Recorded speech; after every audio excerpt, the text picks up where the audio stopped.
महाराष्ट्राची लाडकी अभिनेत्री रिंकू राजगुरू मंचावर यायचे आपण. त्यानंतर प्रत्येक व्यक्तिरेखा महत्वाची असते, मी असं म्हटलंच आहे. तर सायंकित कामत आपण ही मंचावर यायचंय.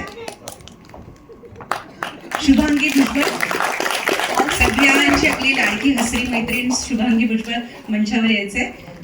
दिशा दानडे मंचावर यायचंय. आपणही हर्षा गुप्ते आणि सगळ्यांनी यांचं जोरदार टाळ्यांमध्ये स्वागत करायचं.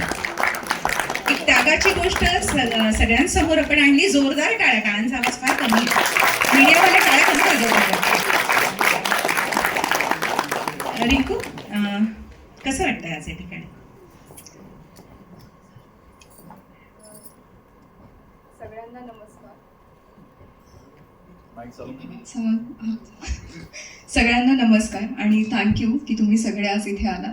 अर्थात खूप छान वाटतंय, कारण सगळ्यांनी खूप कष्ट केलं या फिल्मच्या मागे आणि सगळ्यांनी खूप प्रामाणिकपणे काम केलं. त्याच्यामुळे मला असं वाटतं की आपली पहिली फिल्म येते तेव्हा ते आपलं बाळ असतं असं ते आहे. मी दीपक सरांशी पण बोलत होते आणि माझ्याही ही खूप जवळची फिल्म आहे. त्याच्यामुळे आता खूप आनंद होतोय की ती लवकरात लवकर लोकांच्या आम्ही हातात देणार आहोत आणि मी खूप एक्सायटेड आहे की त्यांना ट्रेलर कसा वाटतोय आणि फिल्म पुढे जाऊन कशी वाटेल हे बघायला. बरं, आता आपण आत्ता म्हणाला की ते बाळ असतं आपलं. आपण ज्यांचं बाळ आहात त्यांचं नाव पण आशा आहे. तर नाव आशा आहे म्हणून तुम्ही आशा करायला घेतलं की काय? खरं सांगायचं तर पहिल्यांदा मला तेच कनेक्ट झालं, कारण फिल्मचं नाव आणि माझ्या आईचं नाव पण आशा आहे आणि माझी आई पण सरकारी शिक्षिका आहे. सो त्या दोघांची कामही खूप सिमिलर आहेत. त्याच्यामुळे घर, मूल, संसार सांभाळून काम सांभाळणं आणि मालतीचाही स्ट्रगल तसाच आहे. त्याच्यामुळे मला वाटतं आशा ही मला खूप जवळची आणि मी मालतीसारखी आहे जवळपास. त्याच्यामुळे मला हे सगळंच जवळच आहे. अरे वा, छान. आता सैराट मधली आर्ची, ती पण थोडीशी बंडोकर भूमिका होती. यातही आहे, पण ती अधिक शांत, अंतर्गत, जबाबदारी, सगळ्या जाणीवा असलेली ही तुमची भूमिका आहे. तरी साकारताना काही आव्हान आली का? तयारी वगैरे? खरं तर नाही, कारण मी खूप त्याचा अभ्यास करून किंवा खूप काहीतरी मोठं करते असं मला नव्हतं वाटत करताना. कारण दीपक सरांनी ते इतकं सहज मांडलं होतं कागदावरती आणि इतकं सुंदर मांडलेलं. माझ्या डोक्यात एवढंच होतं की ती आहे अशी मालती फक्त मला साकारायची.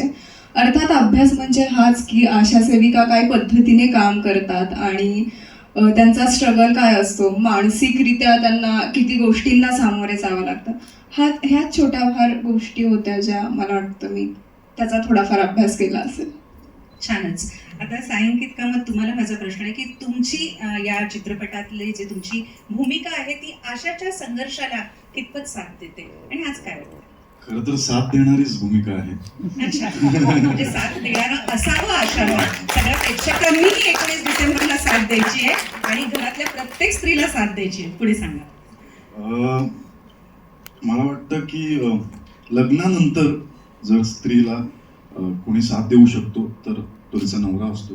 आणि या फिल्ममध्ये सुद्धा एक सिच्युएशन अशी येते की अख्खं गाव तिच्या विरोधात जातं आणि तेव्हा एकुलता एक तो तिच्या पाठीमागे, तिच्या पाठीशी उभा राहतो आणि म्हणून ती पुढे प्रवास करू शकते.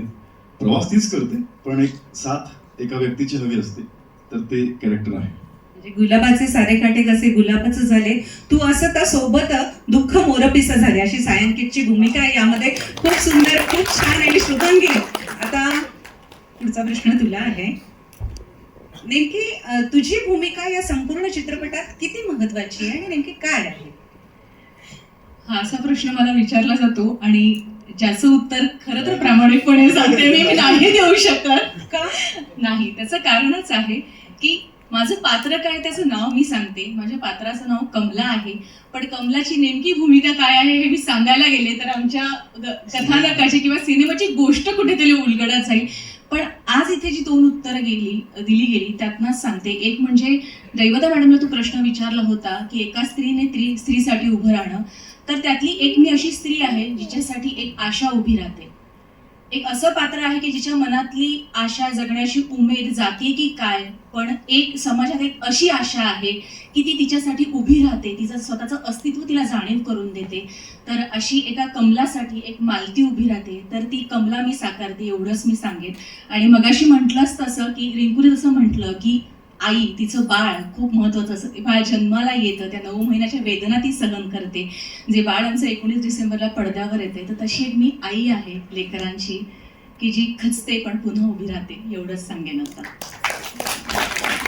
आई नेहमी खचते पण ती उभी राहते लेकरांसाठी. आणि आशा 19 डिसेंबरला मी वारंवार सांगते, कारण सगळ्यांनी हा चित्रपट पाहावा अशी आमची इच्छा आहे. आणि सगळेच मान्यवर आहे. आदरणीय विश्वास पाटील सरही या ठिकाणी आलेले आहेत, ज्येष्ठ साहित्यिक, पानिपतकार आणि लेखक.